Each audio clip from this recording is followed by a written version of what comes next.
Okay. Hello, and welcome to the latest episode of Tech and Learning Conversations. I'm Kevin Hogan, and I'm glad you found us. Now, what if the best assessment in education looked nothing like a test? What if it looked like a student-built wind turbine spinning in a competition hall with a kid from Oakley, Kansas, explaining its blade geometry to a judge from Taiwan? Well, that's the world of KidWind. And on today's episode, we sit down with two people who know it best. Michael Arquin is the founder of KidWind. He started it in 2009, and they just wrapped up their 2026 World Challenge at the University of Madison, Wisconsin. They had more than 550 students from 4 different countries. Also with me today, Morgan Berkgren. She's a longtime KidWind coach out of Oakley, Kansas, who built her program from scratch as a biology major, teaching physics no less, and this year brought 4 teams to Worlds, all competing in the home-built generator division for the first time. So we get to talk about what clean energy education really means, why the instant challenge might be the most important part of the competition, and what it looks like when a small town in Western Kansas builds relationships with schools in Taiwan. So click through and listen for the conversation. Okay, Michael, Morgan, thanks so much for joining me today. I really appreciate it. And congratulations with the success of the recent event. Thank you very much. It's been a lot of fun. Thank you. And Michael, maybe we'll start with you. Talk a little bit about your experiences with the event. I know it's been going for a few years now, 2009. What have you seen from this year's event that maybe you didn't anticipate way back when you were starting it off? How have you seen this evolution, which I assume has been something of a real that makes you proud?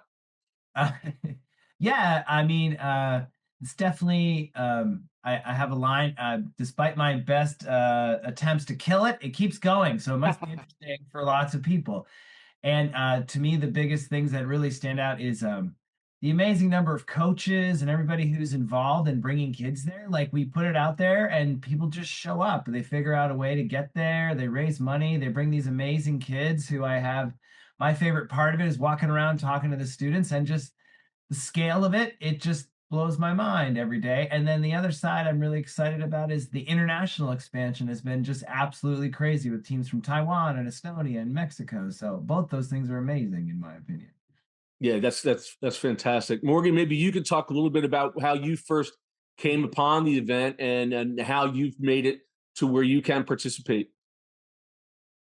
So I started back in, I think it was 2018 or 2019, and it was just our regional challenge with Kansas Energy. I was a physics teacher. I was brought to Oakley, Kansas, and I didn't go to school for physics. I went to school for biology. So it's something you learn in Western Kansas is you just kind of go with what they give you, because you have to fill the holes in rural schools. Hold on. And so when I took this over, I needed something to kind of fill physics. And that's when we started going to that regional challenge for KidWind. I don't even think we produced a joule for like the first 2 years. They were using direct drives. The kids, I let it be full hands on them. And I was just there for questions. I didn't really assist a whole heck of a lot. I just was seeing where their innovation took them. And then it was right around COVID time, I think 2020. I had a team go to regionals. They produced 14 joules because they got a drivetrain. And then we went to state, and they went from not producing anything to all of a sudden producing like, I think 40 joules in a span of 30 seconds or something like that. Amazing. And they were just like mind blown. And it was some senior boys. And so at that point we had won state and we were going to Worlds, and it turned into what it is now at Oakley. Is instead of just taking one team to Worlds, we went from 1 to 2 to 3 and then 4 this year. And it's kind of a culture shift in our school, and seeing the innovation of where kids have taken it versus when we started it in 2018 is just mind blowing. Yeah. Yeah, it caught my eye through the press release and just looking at it. It seems like there's a culmination of so many great things from over the years that we've been covering at Tech and Learning. I mean, we had a couple-year phase of the maker space, right? And maker labs. And before that, I mean, just even growing up, I mean, there's elements of the classic science fair that's involved. But at the same time, there seems to be a lot of what I think, and now we made it almost 5 minutes before I said AI, but I'm going to say it.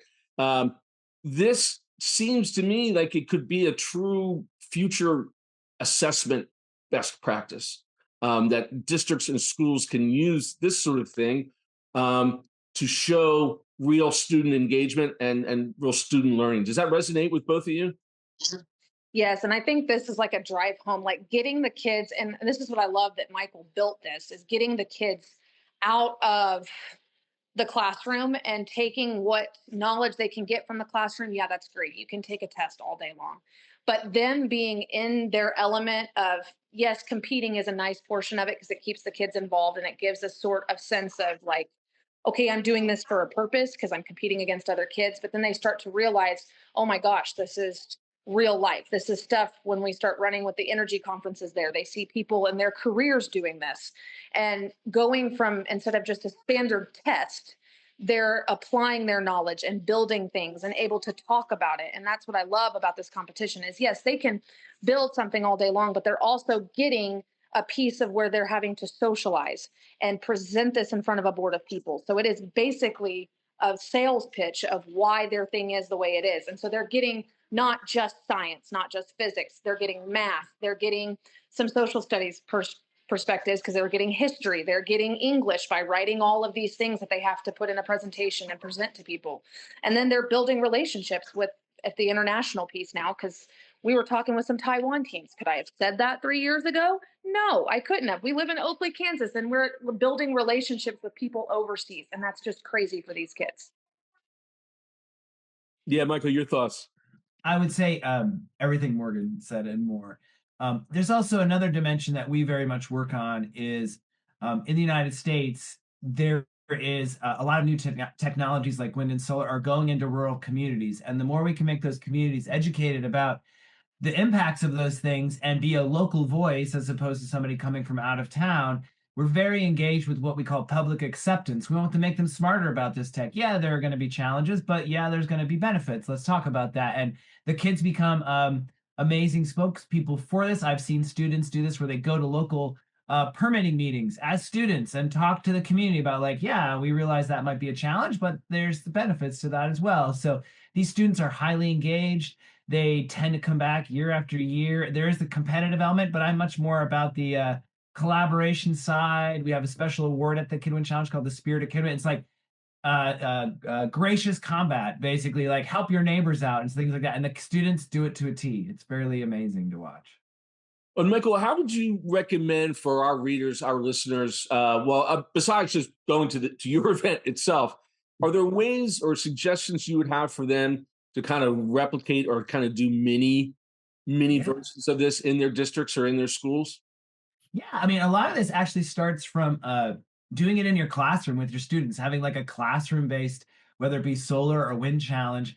We do a lot of virtual workshops in wherever we have funding, in-person trainings. We bring this up, and where it really starts is at that like level, like Morgan did, in her classroom with her students, doing this, and then hey, maybe that was super fun. Maybe they visited an in-person competition and said, okay, we're going to go to that next year. And we strongly believe in this like multi-years process to kind of get to it. But the key is just, I'm a big believer, like start it. Morgan's learned a lot over the years. I've learned a lot. I mean, if you saw the first KidWind Challenge, it would have been quite a thing, but things have evolved. But a lot of teachers start in classrooms. And what I would say for a teacher interested, get on our website, register, and you're going to see lots of like virtual trainings that are funded where we'll send you a box, show you how to do it, and then help you get through that process a little bit too, for sure. Yeah. Now, Morgan, is this considered an extracurricular? Is it tied into to your curriculum? A little bit of both. Talk about how you're able to intertwine the two. So actually, and it's kind of crazy, I started it just as a physics class thing, and then I had kids be like, "Hey, shh, hush. We're super, super excited and want to do this. And how can we do this at a younger level?" And so I actually started it as my eighth graders. And then we started in the classroom. And like Michael was saying, starting at the classroom level and then building from there. We started in the classroom. I build a bunch of teams off of that. And we have an in-house competition to kind of pick who goes to regionals. And then whoever makes it out of regionals goes to state. And we start that at eighth grade. So then when they come into high school, they can join our STEM, science, technology, engineering, math club. And they join that STEM club and they all get their teams picked based off of how I know them from the previous years. and we build our turbines off of that. So I have a middle school program for just 8th graders and a high school program for freshmen through seniors. And it's completely out of the physics classroom now. It is strictly extracurricular. I think the problem with Morgan's teams, they want to do too much. You probably can't fit it into your physics class Yes. anymore. Your kids are like amazing. I think, Morgan, you were the Seabreeze team, right? You had the Sea. Yeah. Oh my gosh. That team had to like completely rebuild their turbine on site because things were not working, and it was very complicated. We have divisions where kids, it's called the home built division. They make their own generators and stuff like that too. So it's like they had to do a lot of work. Well, it's interesting Yeah. you mentioned STEM. And again, the coverage here at Tech and Learning, we're big STEM proponents over the years and wrote about kind of the fad of STEM, I guess I would call it, right? And also look at robotics clubs and math clubs too. And I mean, just from my perspective of covering all these things, I love all those things. I'm a self-professed nerd when it comes to that. But sometimes those labels kind of put things into their own particular segments. Just reading about this event, I didn't get that sense of either it's not like an esports team or a robotics team. I mean, this just seems like kids coming together. Is that an accurate? It is very much intentional. I'm a big believer in the clean energy space, that we tend to project in the energy space alone, that energy is a very like STEM or math career driven space. And that, yes, there's a component of that, like 20% of it. There are lots of other careers in the energy space that are non-STEM related. And that industry is going through an aging process. So we're trying to be very open with kids, like, yeah, you might like the engineering side of this, but you might like the design part of this, or you might like this other element. So it's very intentional how we structure the rules and the rubrics. Yeah, there's some performance-based stuff, but as Morgan said, there's presentation, there's collaboration, all kinds of other elements to sort of augment a lot of those other skills too, for sure. Is that that instant challenge aspect that you have? There's that, there's knowledge tests, there's there, and then there's a lot of like collaborative elements too. So yeah, it's definitely like, yeah, it's STEM, but we're trying to teach kids it's a broad thing going on here in this space. So, Michael, let me ask you again, maybe some of the history of it. Since 2009, it certainly seems like an aspirational event. But I would only assume that maybe some of the kids now you've been able to track to see they've had successes or maybe had followed along as inspired by this path. Can you talk about some of your success stories? Yeah, I would say my most favorite thing is we've been going for quite a long time, and then a group of kids who did pretty well at KidWind challenges, they wanted to continue their work in college, and then we set up a program called KidWind Fellows. So these are students who have graduated, now they're in college, and now they come back and go into schools, or they'll Zoom with a teacher, and they were like champions at the like KidWind level, and they're like very engaged, making videos, teaching kids about advanced top concepts. And there's nothing more exciting than, like, nobody wants to hear from a 56-year-old white guy, but like a 22-year-old cool kid who was a winner. Yeah, like they're amazing. So that has been a really very exciting. And then we don't have enough money to do like a deep dive on like kids who go to industry, but we have a lot of anecdotal stories of kids who have gotten into aspects of this industry. And there's a whole nother there's a partner, called the Collegiate Wind Challenge. This is 12 universities. For a number of years before the new administration, we would do the KidWind Worlds with the college kids, and there'd be a lot of overlap between those two competitions. So the kids would see like, oh, at University of Penn State, there's an amazing like aerodynamics program in wind. I'm going to go there. So there was all of this work doing that too. So there's quite a bit of that going on as well too. Amazing. Now, Morgan, it sounds like you've made some tremendous strides just in the past couple of years. What are some of the things on your wish list? Where would you like to see your individual program, besides winning KidWind, I guess, every year, in terms of expansion, or maybe it doesn't need to be expanded? What are your hopes over the next few months? Well, we didn't win this year, but it's not. I looked at this year as actually a bigger win and aspect, because for the first time, I walked into Worlds and I'm sitting there and I'm looking around and I'm like, the innovation is just insane. How they went just from what last year was to this year, and how this program has just grown in general is mind-boggling to me. And the reason why I say it's because it's all student driven. So your limit is where the student wants to stop. And so as long, and I think with my program, and it kind of bites, but we are moving away from Oakley, just some family stuff and just different choices with where my career is going. I really want to see Oakley, yes, continue this, but this year we took a whole nother level to it, and that all my teams, we went either open, home built generator, and that was it. There was no KidWind generator because there's 3 divisions, and so the kids wanted to push the mold this year just because it was my last year, and they're like, we want to see what it looks like so we can build to that next level. And I think that's the direction I want to see the program go, is them just to continue to push it outside of its barriers. I looked at them this year and they were like telling me Seabreeze that Michael mentioned. They were like, we're going to build our own generator. And I looked at them, I'm like, bro, that's not, that is not Morgan Berkgren. I'm like, dude, I went to school for biology. Like, I can do things with my hands. Like, I've got that down. I'm like, we've got the KidWind generator down. They're like, yeah, Miss Berkgren, but we want to go to the next level. And I'm like, okay. And I'm all for you doing that. But like, I am 110% out of the knowledge on this. And that lifelong learning, Morgan, lifelong learning.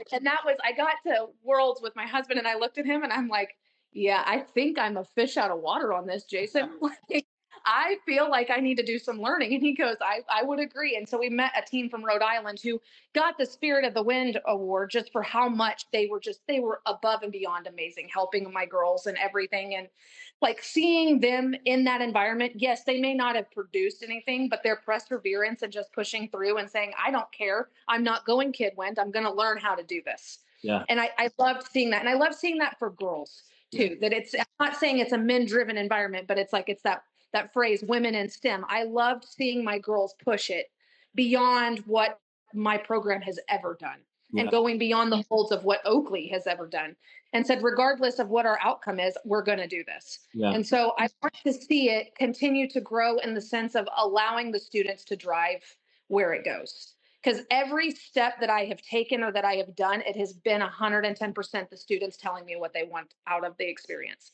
And I think that's why we've had so much success with it, is because they're like, I want to learn X, Y, Z, but I want to accomplish A, B, C. How can we get that done?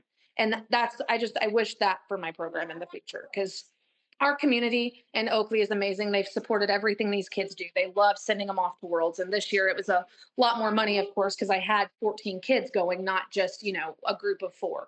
Yeah. And so just having the constant community backing and having my kids drive where the program goes, I think that's the direction that Oakley needs to continue going. Fantastic. Michael, that must be music to your ears. Once again, we did the first KidWind Nationals, and we didn't have any money, and we said, I wonder who will show up. And the communities, like, they figured it out. And now, like, I have stories of like a team from Darlington, Wisconsin, very small town, that came back as champions. They were on the fire truck going down the middle of the road as like a celebration. Everybody's out because the whole community kind of had to chip in to help them attend these events. And the other thing about Worlds is, there's the competition, but we intentionally try to bring, like this year we're on a college campus. A lot of our post-event surveys show close to 50% of the kids maybe have never been on an airplane, maybe have never been on a large college campus. That alone is a win. Like, hopefully they see something, maybe like, wow, this is really cool. How do I go to the next level? Or this is amazing. So we're very focused on like all those other dimensions, to be honest with you. So and Morgan is Morgan's going to download her. I saw her student. She's a superstar. Where are you going to go, Morgan? What school is going to get to have your amazing skill sets? I hope somewhere. I am going to Garden City High School. So kind of stepping, I go from a 2A to a 6A, kind of like. Well, they're lucky to have you. Amazing. No, as with many of my conversations, like I would just want to, when I finished, like, send my kids to whatever district your team. I'm ready to move to Western Kansas. But thank you both for a really inspirational and enthusiastic conversation. Sometimes it seems in education these days, there's a lot of doom and gloom. But just listening to the details of what happened last week and what happens every year, and Morgan, like in your classroom, in the weeks and months that lead up to that penultimate event, I think gives our readers and our listeners hope and inspiration for the work that they're doing. That it really is just a really terrific way to pursue a profession. So thank you both again. Appreciate it. And look forward to following all your successes. Thank you very much. Yep. Thank you. Thanks again to Michael and Morgan for a conversation that genuinely left me energized, all puns intended. If you're a teacher who's never heard of KidWind, head to kidwind.org. Michael mentioned they'll send you a box, walk you through virtual trainings, and help get you started. No physics degree required. And Morgan, congratulations. Garden City High School is getting something special. We'll be watching your continued success. So for Tech and Learning, I'm Kevin Hogan. And if you found this conversation useful, share it with a colleague. Leave us a review, and we'll see you next time.